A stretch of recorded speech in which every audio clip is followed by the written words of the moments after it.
Welcome to Multifamily X podcast series, Masters of Multifamily Maintenance Conversations. Ready to engage in essential dialogues exploring the multifamily universe alongside top industry leaders? Join us as we explore fundamental conversations for the multifamily space. Let's dive in. Hello everybody, and welcome to the second episode of Multifamily X podcasts, the maintenance series, Masters of Multifamily Maintenance Conversations. This podcast is brought to you, it's powered by Upwork. We want to thank our partners from Upwork for helping us making this happen. With that being said, I want to introduce our extraordinary guest today, Mark Cukro. Welcome to the show, Mark. Thank you very much, Adrian. I just appreciate you having me on here and allowing us to have a conversation for people in the industry to listen to or listen and watch. And I'm excited. I can't wait to get the conversation started. Mark is the president for Plus One Consulting. Mark, tell us a little bit about your business. Tell us a little bit about yourself for those in the audience that don't know you that well. Sure. So, like many people, I'm sure some listening, I started off in the field as a technician, actually a groundskeeper. I was an HVAC contractor before, and I moved to North Carolina. I wound up getting a groundskeeper job, became a technician, 1, 2, 3. I moved my way up to a supervisor, a regional, and then a national role. I was in charge of the service team development. So a lot of the training and the projects and the overall operations, policies, procedures for that. And in this industry, you wear a lot of hats when you have a role. And so I had a lot of hats.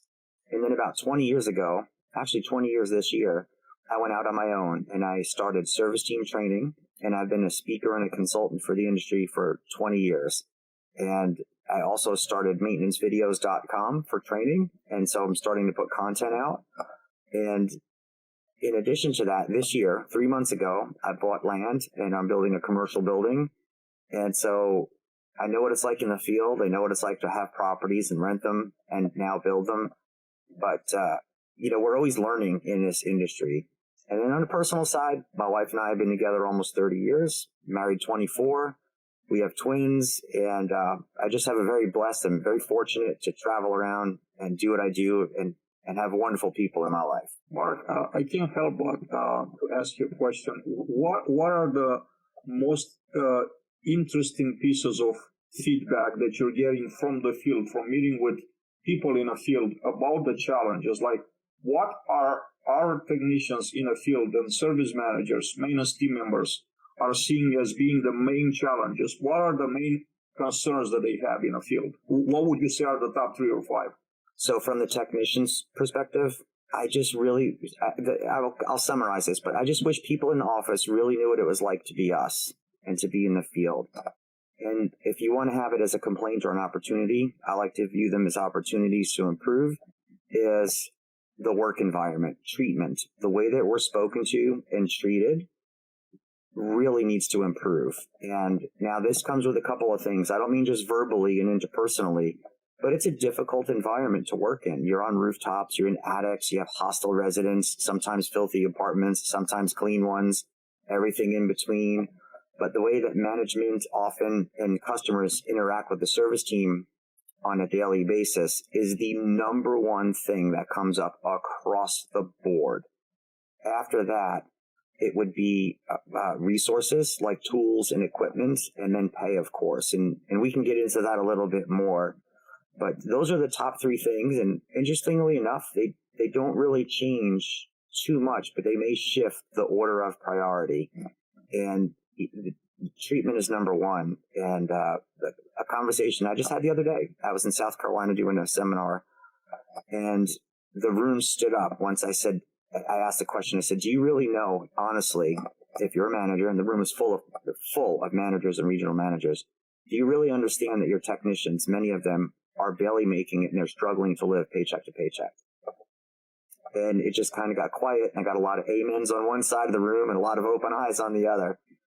But when you get into the conversation, it's more about treatment and whether they have the resources that they need. Mark, when it comes to developing maintenance leaders in our industry, what would you say is the single most important skill that organizations should be focusing on? So the skill itself, you have two basic categories. You have hard skills and soft skills, right? So if I were to summarize this in like one word or some kind of phrase, is the unwavering commitment to get people the training they need no matter what endeavor or avenue it's in or discipline. So very often what happens is companies will have a wonderful intention and they want to provide training and they want to build technicians. And then as soon as things start to get difficult, time is of the essence, they get a little pressure put on them from getting results, training falls off, and then usually preventative maintenance, and then all of the other ancillary and kind of other things that are important. And so those are the two that get pushed. So I would say train people no matter what. And if you can find that, commit to it, everything else will come from that. We're talking about this, and a memory comes back to me from like 16 years ago, probably. A very high up executive of a company I was working for at the time came to me. I was a regional director and said, I don't really want to pay for maintenance training because we're paying for this training and these guys don't stick around. They're just gonna up and leave our company. So I don't want to pay. There's no reason for me to pay. And I just kind of stood out there and just shook my head. And that moment, I understood that there is something that's gonna be hard to change. And it's something that probably, as long as that individual was in charge of, certain things, that things would not improve for our maintenance teams, right? We're not going to get better, like better culture, better environments. We're not going to get better anything. We're just going to continue to be a revolving door. So what's your say on my story? Yeah, so I have similar. Like I remember a gentleman, he told me, he said, your paycheck is thanks enough, get to work. And I was like, okay, you just spoke volumes about who you are as a human being, and I don't want to work for you, right? And I won't recommend anyone work with you. But most of the time, training, there's a couple things that happen. One is viewed as a liability instead of an asset because it's an expense. And then with that expense and more trained staff, you risk, in some people's perception, the likelihood of them leaving or going somewhere else. But it's really rare that people leave an environment where they feel like they're very well taken care of and they're encouraged to do well and prosper. On the flip side of that, you'll have the person that, and I can tell you this as a coach, is in my personal life, I'm a jiu-jitsu coach. I've been doing Brazilian jiu-jitsu since I came here in the U.S. I have hundreds of students, and that's what I'm building the building for. So if anyone is listening to this, you could write this phrase down. You could watch. People that train win. People that don't train don't. And it is that simple, but it is not that easy to make the time to do so. And the minute you get under duress and you start to falter and decline your training, you are increasing the likelihood remarkably of your failure. And if you don't, because the thing is, as we look for this almost kind of event-based progression where all of a sudden a thing happens, it's like turning on the lights and all of a sudden you're trained. You go to a course for 2 days, oh, they're certified, they can do everything. No. And in my opinion, certifications are not training, they transfer liability. And if you want to train, you have to have this mindset as 1 or 2%, maybe 0.5% a day on a consistent, ongoing, never-ending basis. And the truly remarkable high performers are obsessed with small increments of improvement. And the thing is they won't even see it themselves. But if you don't see someone for 6 months and then you run into them or you meet them and see them, you will see the difference, but they don't see it in themselves. And so if you want to run a business, you better train people, because if you don't train them, somebody else will, and they're going to go there. And the number one thing, not number one, it's one of the top 3 for sure that people want, is they want an environment that will help them improve. And if you don't provide that, they're going to go find one. What can we as an industry do or do better to attract talent to the industry? We're looking at the shrinking pool of talent. In part is because, people are retiring. Like people that have legacy knowledge, a lot of them are retiring, reaching retiring age. Secondly, we're bleeding people. We're losing people to trades. We're losing people to, construction jobs. Losing people to everybody pretty much, even warehouse jobs, even the gigs. The gig economy is real out there. When you compete in a market, you're not just competing with a property down the street. You're competing with everybody that has, brick and mortar store as a business, and everybody that, hires people remotely. It could be a company from Australia, they're gonna steal your employee. If they're gonna offer them remote work, that they don't have to show up to the office and the pay is competitive, like this individual is gonna take it. So what are some ways that we could actually have a standing chance in this fight over talent? Okay, so this is several questions layered in one, and I'll just ask this question of anyone that works for a company. So if you're a manager, regional manager, HR, VP, whatever, if you're in a position where you have something to do with people getting hired, imagine this. You take 10 tables and you put them in a room, and at each table you put one representative from a different multifamily company. So you have 10 tables, 10 reps, 10 different companies.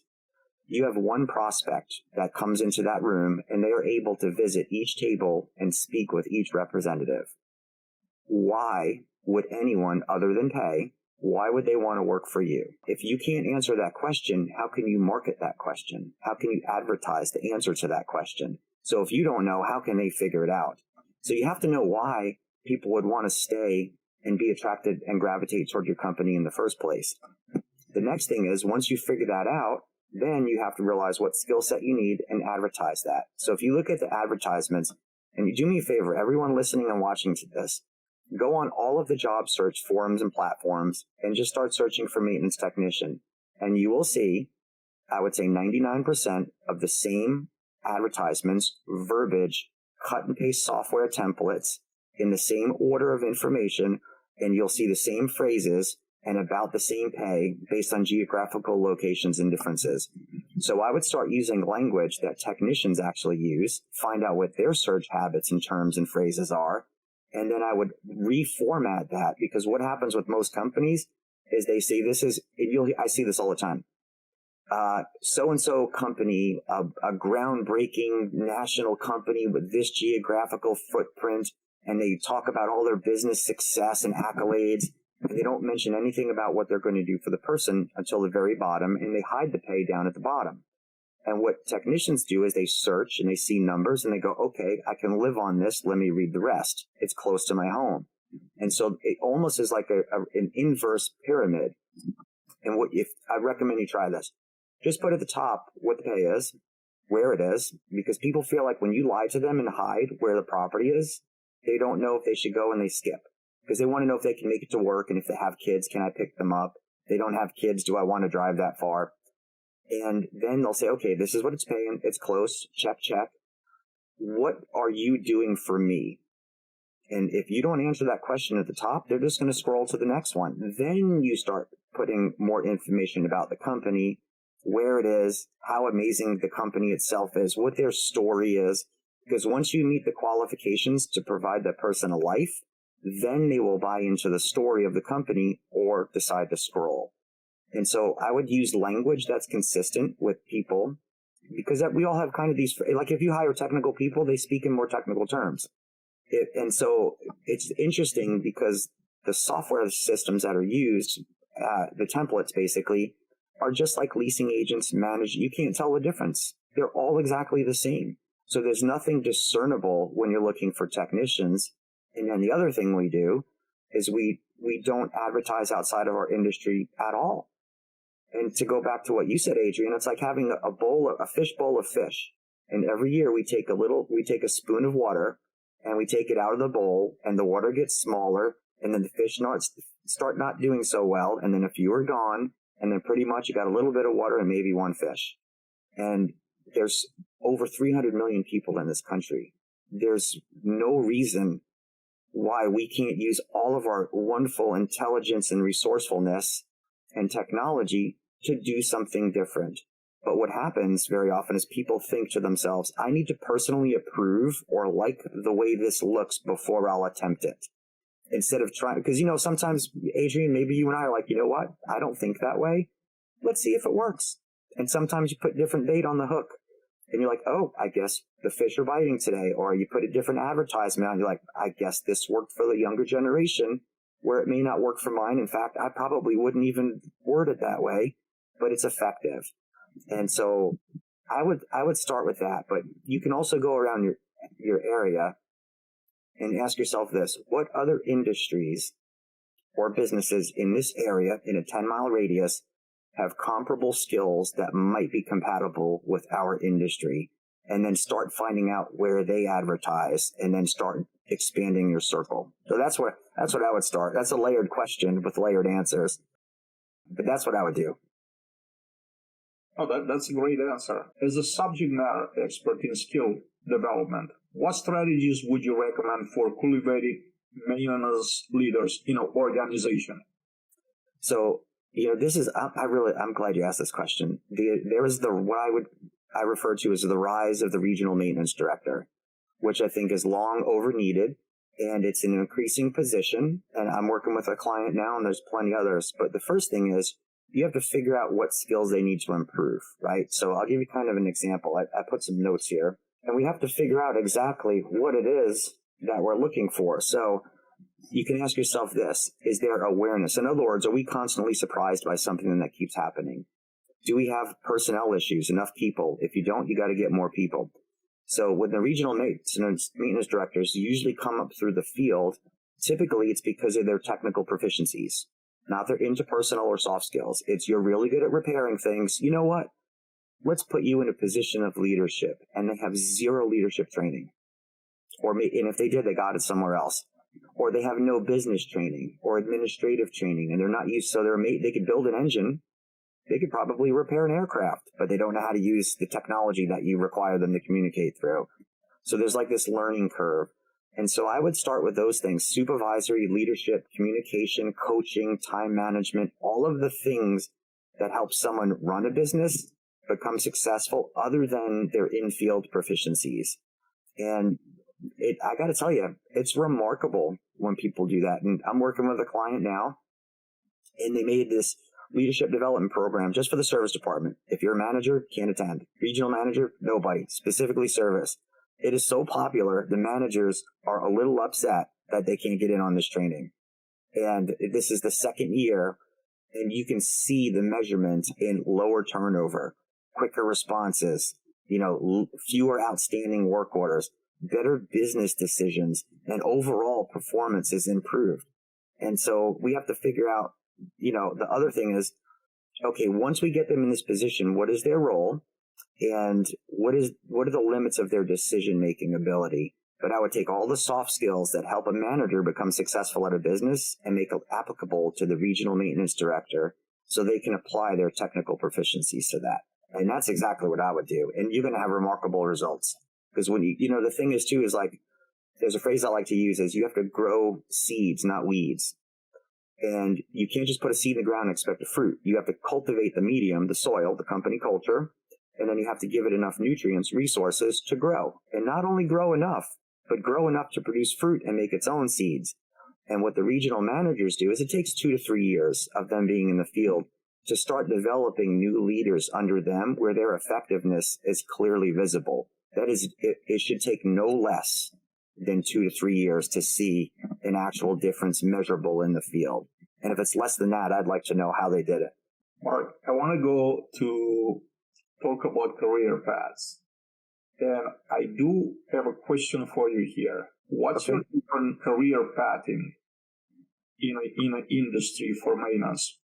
And how can organizations define and nurture career progression for their teams? There's a few things to consider. And I remember I had a conversation, Adrian, with someone, and, I freely give my number out to people and, call me. I won't return your call on Sunday, but 6 days a week, I'll call you back pretty much. And I had this conversation with a gentleman, and he was just defeated. And, and it sticks with me to this day. He says, Mark, I don't want a job forever. I want a career. I want to feel pride and know that even if I'm on the same property, I'm doing better. I'm progressing. I'm learning more things. I'm gaining more responsibility. I'll never overlook what I do, but I don't want to feel like I'm stuck in a job. I want to feel like I've opened up into a career. And the other thing, and I asked managers this actually this week at the meeting, I said, how many of you, respect the service technicians? All the hands go up in the room. Everyone applauds. And, it was wonderful, and everybody kind of started looking around the room at each other. I said, now, how many of you respect this industry so much that the primary goal is to take your own children and train them to come into this industry and have a career in it. And the room got quiet. And until we change that perspective, it's really not as meaningful as we say it is, because when we say it and it's not being delivered through actions, then it's not really truly believed. And so I think we need to change those perspectives. And most owners, especially regional managers and above, if they have someone that they really value, typically they get really creative and they will find ways to grow that person's career, even if they are at the same property primarily. Reactive versus proactive when it comes to maintenance. Okay. 20 years I've been around, and for 20 years, we've been playing defense. We've been running around trying to put out fires. What would it take for us to change this mindset from reactive to proactive? What would it take for us as an industry to change the game from always playing defense to going on offense and win big? So if you're a business owner, right, what you want is you want results, okay? And when you hire people, they have to generate results. And I think when you hire someone, they should be able to think to themselves, I want to help these owners and managers make their company successful. Now, if you can prove to them that you are, you're going to be a lot more likely to get some of the things you need. You could do a side-by-side comparison. You take this region, all you do is reactive maintenance and preventative maintenance when you can. Please, let's take these properties, say 10, just because it's easy, the number 10, and then say, okay, we're going to do what we call, because you have 4 types of maintenance. You have reactive, proactive, preventative, and predictive. And the closer you move to predictive, that means you're replacing things before they actually can go bad. So it's not just preventative where you're maintaining things on an ongoing basis. You're ahead of it and replacing them before they could go bad. Now, it will cost more money in the short term, but what's the value of your asset, right, in 10 years? And so if you did a side-by-side comparison of one region to the other, I think in a few years you'd see a remarkable reduction in capital expenses, unwanted financial surprises, floods, leaks, fires, landscaping disasters, and things like that. And the small repairs would prevent almost all of the capital projects because they're ahead. So we have to, if you're an owner, you have to just think about it this way, like, what matters to me? What do I actually want to see? And of course, it's, more revenue, more profit. Everybody understands that. But are you willing and are you mentally flexible enough to try something and say, you know what, let's test it and let's find out? But the more that you're ahead of problems, the less that you react, because reaction, like reactive maintenance, takes the most amount of time to get work done because you're not prepared. You have to get the work order, service request, and then go get prepared and then go and spend time and hope you got everything. Whereas if it's preventative or predictive or proactive, you already have everything laid out with your resources, and then the only commodity that you're concerned about is time. And you can measure that pretty easily when you have everything you need every time because it's planned ahead. You said something, are you willing to try when it comes to management or even go deeper, like investors, property owners? Mm-hmm. And I had to say that the main challenge that I see for that happening is for the past probably 15 years or more, multifamily has been super generous with everybody that invested. Everybody made money, like lots of money. Sure. All the investors have been making money. Of course, with a few exceptions, and I think the exceptions are the reckless ones that didn't make money, right? They just overextended, they made bad decisions. But for the ones that made good decisions, they made a lot of money. So I see that this being the biggest challenge for us going from defense to offense, because for investors that are sitting out there and are looking at things, look, this has been working. Why fix it if it ain't broken, in our opinion? It's making us money. We're making money, like the performers are being met. Everything goes well. Why should we just make the change? What would make them, what would be the sell to sell them on, hey, like, if you do this is going to be great. Just outside of just stating, right, if you're going to spend more money, you got to be making more money. Just like a good selling point for us to bring it to the owners. Yeah, I'll give you like an example. So my daughter, she lives at student housing across the street from the university. And so it's not owned by the campus. She had a refrigerator that was leaking water, didn't work. So she puts in a service request, and I'm trying not to be involved because this is like a learning experience, even for my own children. And eight service calls later, and 2 months later, they just replaced our refrigerator. And then it came without an ice maker. Now, let's just count up the payroll alone. That's 8 hours, if not, and it's more than that, actually. It's way more. I mean, I think we both know that. Plus the cost of the production loss, right? So if you're an owner, it's a production loss is a really valuable consideration because that person could have spent 8 to 16 hours doing other things than this. And a refrigerator is only a few $100s. So when you calculate your time as a commodity and it's valuable to you as it should be, and you eliminate production losses, which is what you could have been doing if you weren't repeatedly doing the same thing that didn't work, you're going to save a ton of money in payroll, resources, capital expenses, and your results will be much higher. And so it's like soft costs in a way through the service department itself. And a lot of times people just don't think about that because they just look at the invoices that come in and all they know is they're spending money. But if you're an owner, and let's say, Adrian, they hired us, and you and I brought everything we did, and they said, you could do whatever you want for a year, run it like you would. It'd be clean, organized, color-coded, inventory control, and before something becomes a disaster, it disappears, and it's replaced with something that's going to work with no issues whatsoever. And so there's a couple things. The financial impact is one. Just the freedom of the time that you have itself. You're not draining your resources as much, which is your personnel. And when you drain understaffed personnel and they're overwhelmed, they're going to disappear. And it creates this cycle that's really difficult to get out of. And all you're doing is counting invoices instead of being ahead of things before they could go bad. And I'll give you an example. There was a company in Virginia. Amazing. By the way, to this day, they have a waiting list to get in to work for them. And so they would make it a habit to knock on someone's door. They would give them 2 tickets to a movie, and they would give them a little bit for lunch. And they said, do us a favor. Go to a movie, have lunch on us. When you come back, you'll have a new water heater installed in your home with everything cleaned up. You won't even know we were there. So they replaced the water heaters for $30, $40. The person got a wonderful experience. That's one less water heater that could leak for at least 10 or 15 years.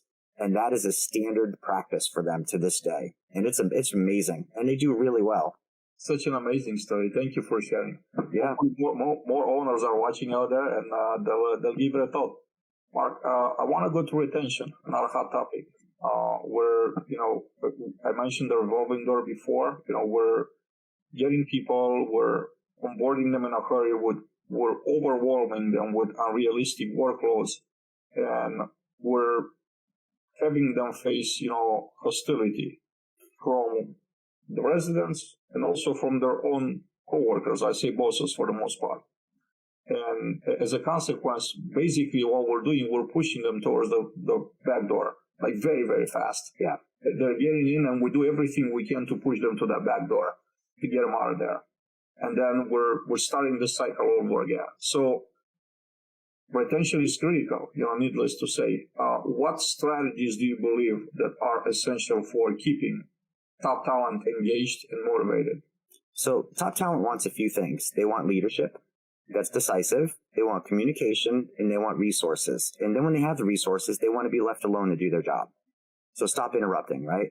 And that is one of the really hot topics of service technicians. The other thing, of course, is you have to pay them fairly. So I'll give you an example. The national average pay for Starbucks starts at $15 to $17 an hour, depending on where you are, the seasonal variances. But do you want to work in the air conditioning with people for that much money, or do you want to work on the air conditioning in 100 degrees for the same or less? And if you have a logical, critical thinking, life experience, quality of life kind of approach, you're probably going to pick the one that's less difficult.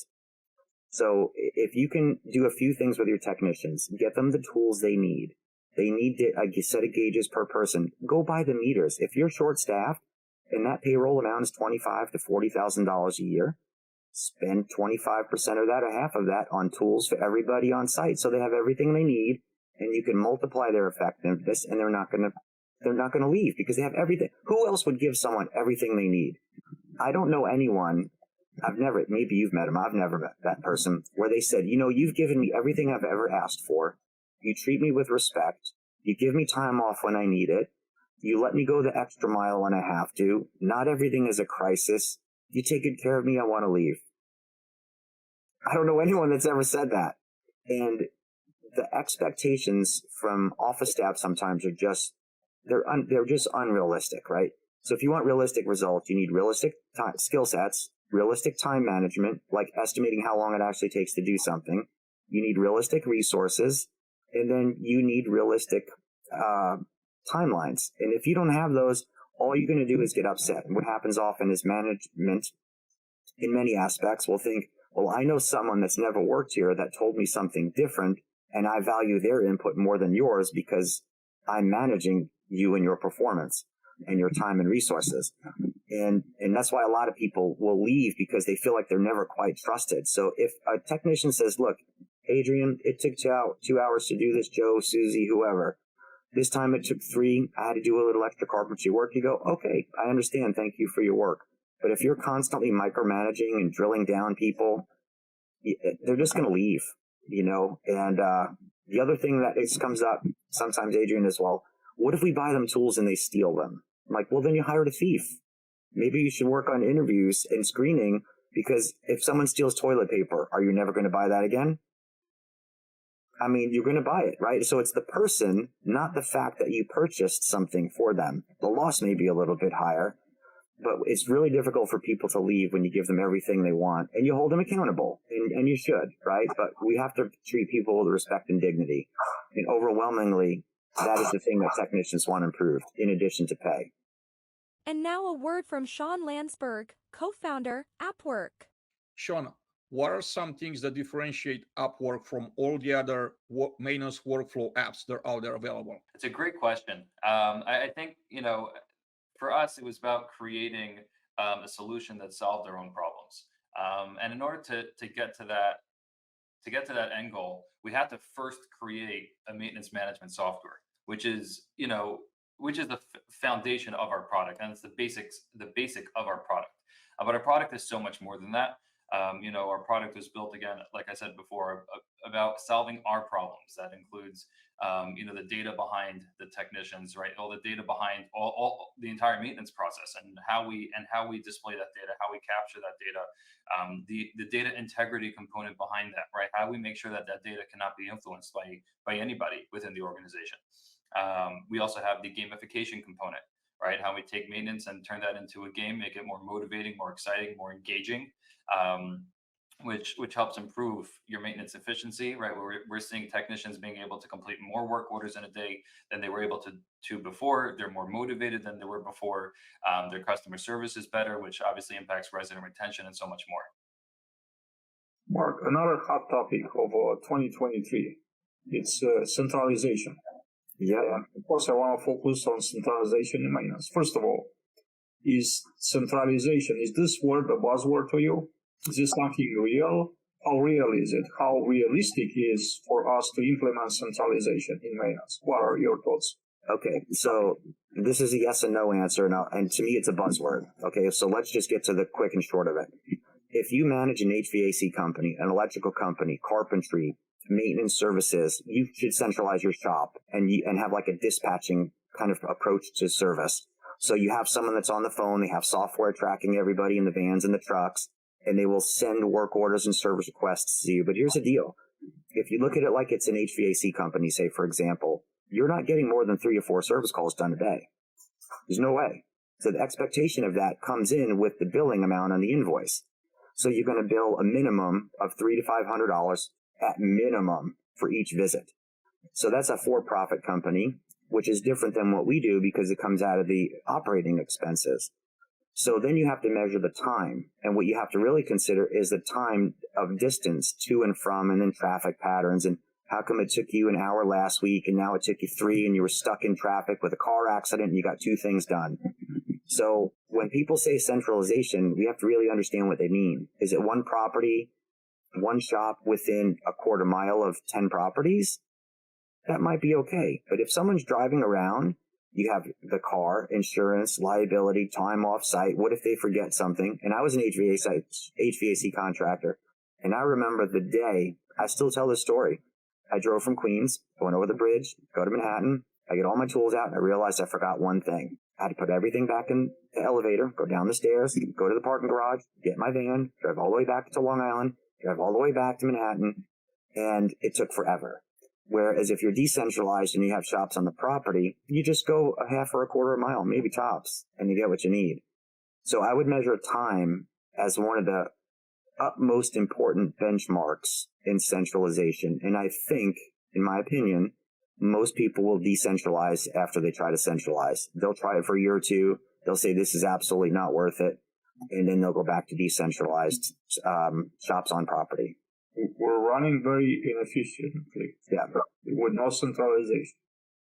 So when you add this centralization, basically you're adding windshield time. Correct. The equation. Yep. So we were super inefficient to begin with. How adding travel time is going to make things more efficiently? And I heard the argument that, well, we're going to do specialized teams. So we're going to have someone that's specialized in HVAC. And they handle, work orders in a certain area. And let's just, for the sake of the argument, to say that there's 5 properties in an area. Well, if the 5 properties in an area are getting, in the summertime, let's say 2 tickets per property, HVAC, only 2 tickets, that's 10 tickets. How is that one person going to cover 10 tickets a day with travel time? They're not going to even cover half of that. So the math is really not working because people are thinking these people are some magic healers, kind of like they're touching things and they're just healing them. They just fixing them all of a sudden by they show up and the situation all of a sudden are better. So it's not happening that way because the workload stays the same no matter how you shuffle it around. Like if you have enough to keep a person busy for 6 hours at a site, between 2 sites, there's going to be 12 hours. They only have 8 hours in a day. And that doesn't even count for the travel time. So how could you make, it's all time, like you said. It's all time. How could you make, it's like basic math to me, right? So how could you make that work? To me, people that say that and believe in that have never run a service department. There's no way. If you ever ran a service department, and anyone listening to this, I encourage you, don't believe us. Go ask people that have successfully run service departments for years that you look up to and you respect and say, would you not do you think it's a good idea? Would you do this with your region and company? And I can tell you, they're going to say no way. And so, if you want to try it, try it. The thing is, and I will say this, though, the hallmark of an effective leader is to try new things. But if you have 10 industry leaders with a lot of experience and 8 or 9 out of 10 are like, I wouldn't do it, you might want to just give that some credibility. And so, and the other thing is then you get into these other issues like, okay, there's 2 people. One complains a lot. One has a dominating personality. One's a little more timid. Who are they going to respond to first? Right? So are the managers allowed to contact that person? If the answer is yes, you cannot do that. So it would go through a central dispatch, which changes everything. And then you have fair housing to be, it opens up this Pandora's box of operations. I would stay away from it unless you have a remarkable amount of units within walking distance to the shop. And you'll see this in like major metro areas, like say New York City, Chicago, Miami, where there's 3 buildings on a block and there's one place for the shop and everybody gets what they need and they push carts back and forth. You could do that, but I wouldn't centralize. Mark, next topic. Key performance indicators for maintenance team members. Which metrics do you consider the most important for measuring success? Okay, so the first thing I would do, and this is for everyone, I want you to try this. If your office staff and service staff have if they have a bonus, like an operating bonus, NOI bonus or whatever, if the preventative maintenance expenditures influence that bonus at all, remove it. Because what happens is you're financially incentivizing someone to not spend money, including on preventative maintenance, in order to get that bonus. So I would remove that from the line item of whatever influences a person getting a bonus. Next thing is, of course, the NOIs. The other part of this, if you're listening and watching this, please write this down. Critical success factors or key success factors. And you can have both, right? So critical is important, importance. And then the key are the things that you observe, right?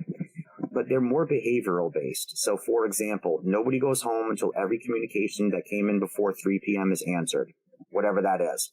And the other thing, I have a couple here, I'm going to read them, is I have the callback percentage. Okay, so in other words, for example, my daughter that's in the apartment, they came 8 times. Eight times. Now, let me just say this too.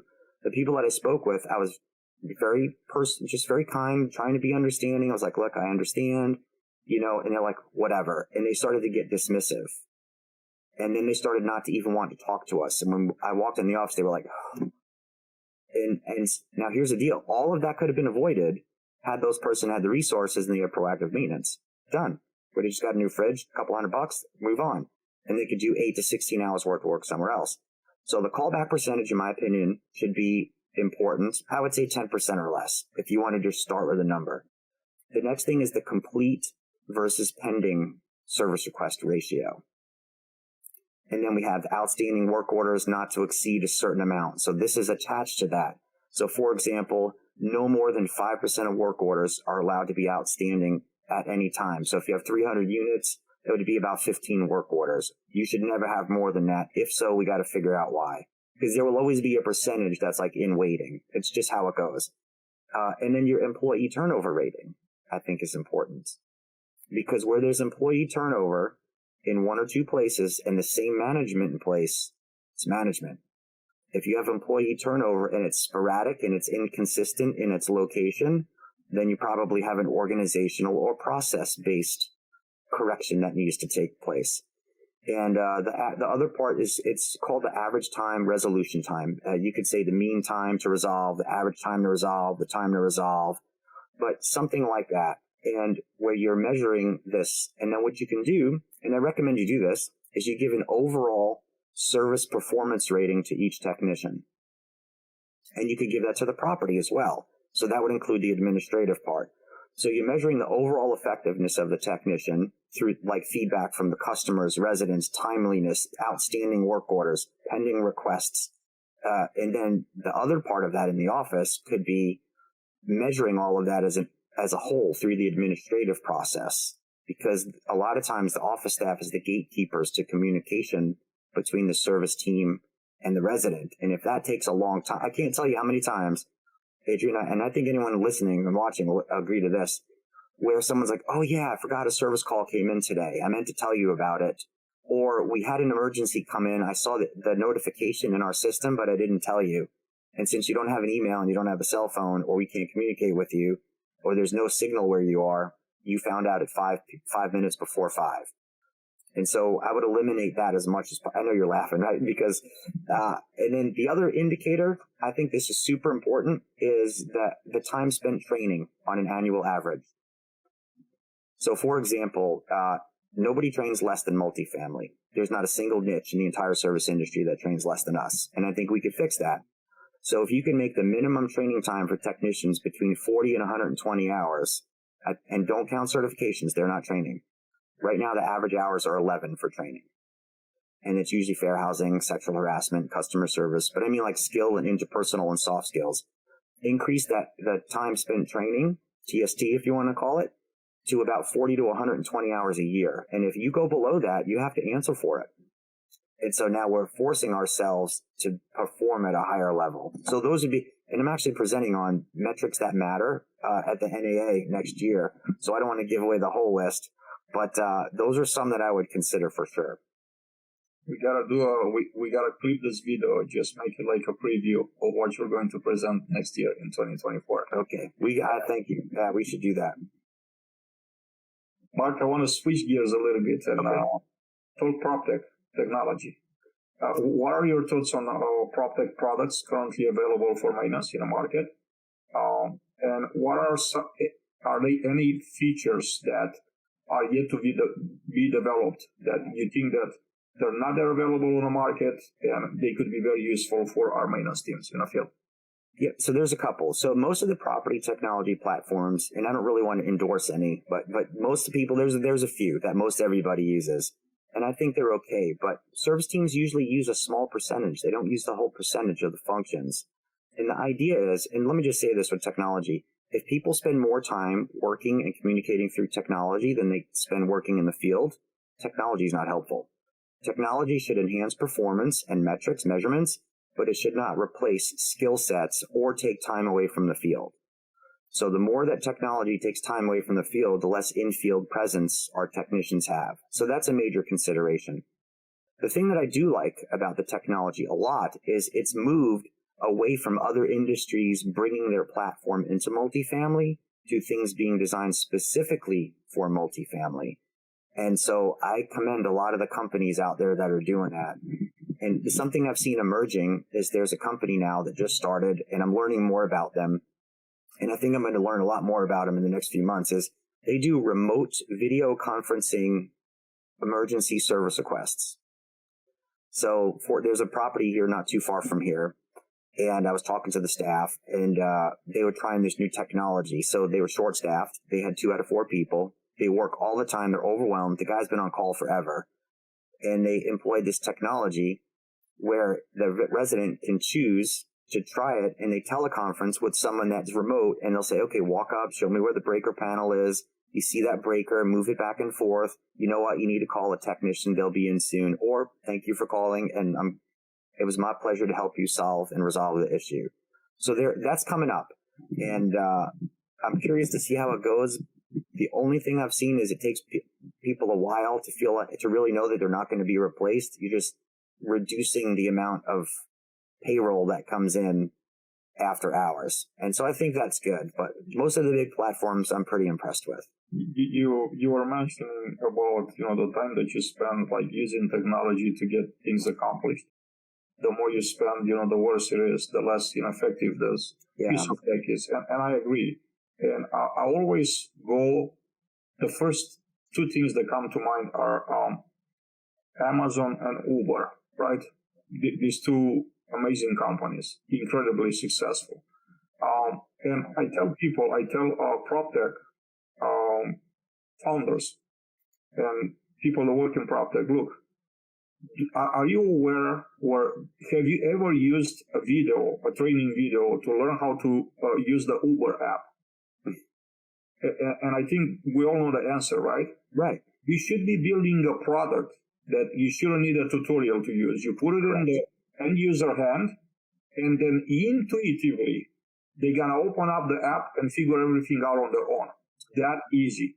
You eliminate as much friction as possible. Get it as close as you can to a frictionless process, frictionless experience. And I think the challenge that we have is this with PropTech in general, and maintenance PropTech in particular. Companies that are developing products tailored towards maintenance, they're hiring, people that design the product, were developers, were people that know how to write code. I don't know all the language, the details, but neither do I. And also, secondly, they hire people to push the sell. So there's 2 categories of people that you will find in a PropTech company. And in between, the end user is nowhere represented, does not exist. So my question to them is, how do you expect that your product is going to be successful, is going to get a decent adoption rate from the end user when the end user is nowhere in this picture that I'm just painting to you? So don't you think that is necessary that you bring that end user somehow to be represented in a process to help you build the product that's actually tailored towards the end user? It's not tailored towards the VP of the company or the CEO, the one that signs the check, because ultimately you're going to make a sale. You're going to make sales. Yeah. But then when that thing happens and you get the check, you're going to have to start performing. And if you have a product that the end user hates using, they're not going to use it. The company, the beneficiary, your client is going to realize that this is a low adoption rate. We're paying for something that everybody hates using. And then you're going to end up losing business. And this is going to be an ongoing cycle. why not just fixing it, bring the end user to be represented, to help you build the product that you need to be building to be successful? Do you disagree? Yeah, Well, no. So you have three prongs or three points of contact, which is the customer. So how do they benefit from this, if they even know it exists? Two, the end user, which is us, which we're talking about, and then you have the administrative managerial component. So a lot of times these programs are done, software as a service, by people that do code, managers, and like, oh, I would like a report to do this, and I want a dashboard that looks like that and this, and then the person in the field that's knocking on doors, shaking hands, is like, what is this? This is not important to me at all. Or there's a basic rule. I call it the 3-click rule. If you have to click on anything 3 times, there's something wrong, right? And so I think they need to get more people in this, like what you just said, and you maybe think of these things too. So thank you.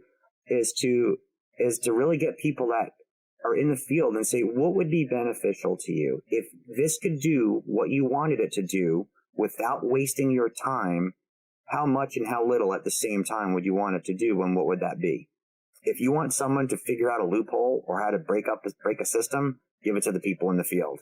They will exploit everything. They're going to know, because we are crafty, critical, troubleshooting-minded people in the field, and we're going to figure it out. So I think there needs to be a better component from the field, and I wish these companies would bring maybe people like us, but other people too that are not like us, that are out there knocking on doors, and say, what would you get rid of immediately? I would start there, and then how would you change what we have?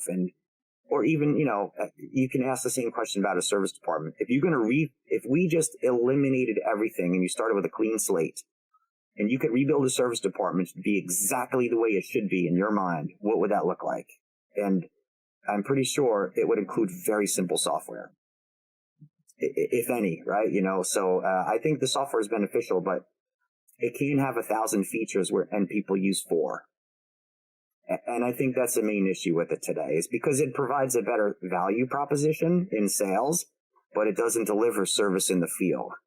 And so when you want to buy this, it'd be like, wow, it has all these features that our competitors don't. This is more value. Instead of asking a person in the field, does this actually solve problems for you on a day-to-day basis? And so I would leave that out there if that's so. Yeah, I'm glad you asked that. What should multifamily maintenance training look like in 2023? So in 2023, I think you should have, I would just say benchmark 40 to 120 hours of training, period. If you don't do it, we need to sit down and talk, and we have to address it in your weekly, monthly, quarterly, annual reviews. And if you're the supervisor or the manager, you directly will answer for why they're not going to training. So I would start there. And the next, because what happens is, well, I don't want to get into that, but just the idea is we have to push people and nudge them towards performing better, and we have to give them the resources. So I would do soft skill training, hard skill training, which is a technical part. And if you could take a sheet of paper and just draw boxes, just right next to each other, a row of boxes, below them another row of boxes, and go pull a history from your property. What are the top 5 service requests in every category? Plumbing, electrical, HVAC, carpentry, miscellaneous, whatever that is. I would make sure everybody gets training in those immediately. When that's done, get it in the top 10. While you're also evaluating each person, because if you ask a manager what the training is important, they usually fair housing, sexual harassment, customer service, whatever. You ask a technician, electrical, HVAC, plumbing, oh, by the way, I'll do those too. And so we have opposite views of the spectrum. So I think we need more training. We need to teach supervisors how to be supervisors, how to manage, lead, and influence. And I can't stand the term working supervisor. When I hear that phrase, I cringe. The job of a supervisor is to supervise. There's no, it's not do both. And it's like, would you ever say I want a working manager? It doesn't even make sense, right? So I would start with that training, and I would put it in 2 columns, and it would be hard social skills, business skills, soft skills, and then the hard skills. And I would balance that out depending on the person. And then I would make management answer for why that is or is not done. And I think it should be part of your bonus and performance structure. And so I think that's what it should be. And I would say up to 1/3 of training could be in the field on the job training with a mentor. But the mentorship is really important, and we need to get those in the field. Mark, what practical advice can you offer to the audience about identifying opportunities and maximizing personal growth within the multifamily maintenance field? So if you're going to ask somebody, we'll frame this two ways. What's your weak point? What are your weaknesses? Person's going to look at you and be like, I don't know. But if I asked you, do me a favor, we're going to send you to training. What I want to know is what you would like to go to first and put it in a list priority. The other thing is, if you're a manager and you're making these decisions, and it depends on who's listening to this and watching this, right? What you encourage is what you multiply. What you standardize, what you enforce is what you standardize. So avoidance is a standardization now. Addressing things before they become an issue is a standardization. So the practical advice is, are you, and I'm asking you this question if you're listening and watching this, me to you personally, are you making every single person around you better? And how? And if not, why? And you're going to find that there's two basic types of people. People that bring everyone else around them, so at the lowest point they're better than they were before, or people that don't really want anyone else to look quite as good as they are. And that's usually through fear. So the practical advice I would say is this. No information, no knowledge goes to the grave. Everybody learns, everybody trains. We win together, we lose together. There's no me and you. And you can't be people that go to the same place and show up for work if you're a team. It goes team, teammate, me. And if that's out of order, everything's out of balance. And the practical advice I would say is, if you think training is expensive, just have a group full of untrained people and see how much that costs you between lawsuits, liability, and projects. It's going to be through the roof. So the practical advice is, as a leader and as a manager, you control resources, time, and money. You don't control people. What you do as a leader is you influence people, and your team is counting on you. They hope and they wish and they are counting on you that you will help them make better. So the next thing is, how much time are you willing to sacrifice for that to happen? Because, you'll hear these things, and I just like the perspective shifts more than anything. If you, like, say I have kids, right? And imagine I told them, you can be anything. The world is yours. I want you to be amazing. I want you to build this wonderful life. But when you go to work, no one will let you be as good as they are. And that's not how it should be. It should be like, I want you to go to a place where they're going to push you and nudge you in the right direction. You may not like it sometimes, but you know it's better for you overall. And you're going to have a coach and a manager and a supervisor that are going to put you in classes whether you want to or not. Trust me, 5 years from now, you're going to be grateful that you went. And the reason that most people fear training and they say, I've been doing this for so long, and I can tell you this as a coach, is people don't want to look or feel like they look stupid. And, that's a thing that people, they put a rating on themselves. And so I can't tell you how many people go to training and they're like, you know what, I didn't want to go. And I wish. And let me tell you this, Adrian. I was this week in South Carolina, and I did a keynote, and there was a guy at the lobby. I was walking out with my bags. I was going to get a snack on the way out the front doors of the hotel. And he said, hey, Mark, man, can I talk to you for a second? I said, of course, sure. And he goes, I'm ex-military. I said, well, me too. And he goes, can I be direct with you? I said, you will not hurt my feelings no matter what you say, unless you talk bad about my mom. And he kind of laughed. And he said, when I saw your name on the advertisement for this, he goes, I thought to myself, he's just a maintenance guy. What could he possibly have to say? That's what he said to me. And I said, I am, first of all, man, I'm so glad I met you. And I appreciate you saying that, because many people, not all, many people, too many, think that. And, I've been running successful businesses for many years. I have a team, an academy, and I'm still learning like everybody else. I've made every mistake I could. But the fact that you came, and he says, what really stood out to me, Mark, is he said, you spoke in a way that actually, you made me feel what you were saying. And I shouldn't have had that perception. And I think I've done that with my team before.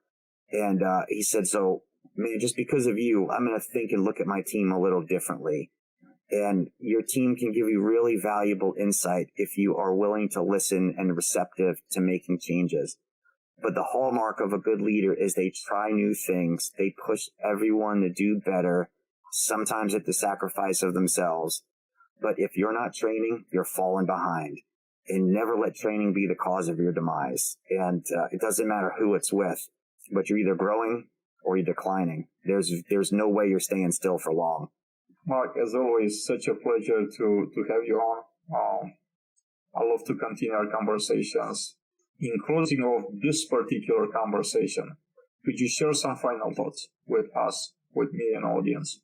Yeah, if you're listening and watching this, thank you for coming, because you really could be spending your time doing anything else. And you're here listening to us or watching and listening, and we appreciate it.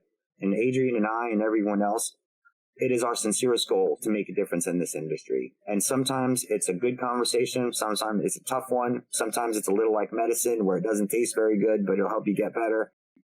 But what I want you to do, and I'm asking you this, I'd like you to be able to comment to us in the future, is try new things and try different ideas, because normally when you make a change, it goes through this process, which is resistance, ridicule, and then acceptance. And so when you make a change, most people are going to resist. Then when they start making fun of it and giving you a hard time about it, you're making progress. And then it becomes a generally accepted practice and a standard. But don't perpetuate behaviors just because that's the way it's been, because you're either going to follow the pack or you're going to lead it. And I would like you to lead it and to make a difference, because when you create a good culture in your group, it creates this gravity in the workforce, and people will just start coming to you, but you have to be consistent with it. So for all of you that are working hard and doing your best, we appreciate you. And trust me, guys like me and Adrian, we notice and we tell people. And whenever we get a chance, we try to match people up to where they would best fit and benefit everybody. So we just appreciate your time, and those are my closing thoughts. So thank you for spending a little bit over an hour with us. I want to give you the opportunity for a plug for your business, for your personal contact. Just how can potential clients get a hold of you? How can our audience get a hold of you if they have a personal question? Something, some ways to get in touch with you. Sure. So my website is serviceteamtraining.com. And you can contact me through there. And my phone number's on there, my email. I've also got some video content libraries coming out with Grow Learning. And I'm really excited to put a learning library out. Technical content, troubleshooting, 2 minutes, 30 minutes, long courses, weekly safety meetings. But at any time, if you think of something like, I would like a checklist on the tools and equipment that technicians should have and companies should provide, how to make service requests easy. We have a ton of information, and it's free, right? Except for the learning libraries. Go to serviceteamtraining.com, contact me. It's my pleasure to talk with you, email you, help in any way I can. And thank you for the plug. I appreciate that. Of course, anytime. Thank you again, Mark, for being here with us for a little over an hour. I hope to get you back here soon. I hope that we make this an ongoing conversation, because it's not enough of this in this space. And for those of you watching us today, this was episode number 2 of the Multifamily X podcast series powered by Upwork, the series called Masters of Multifamily Maintenance Conversations. We thank you very much again. We really appreciate you being here for an hour out of your busy day, and we hope to see you back here soon. Have a great day. Take care.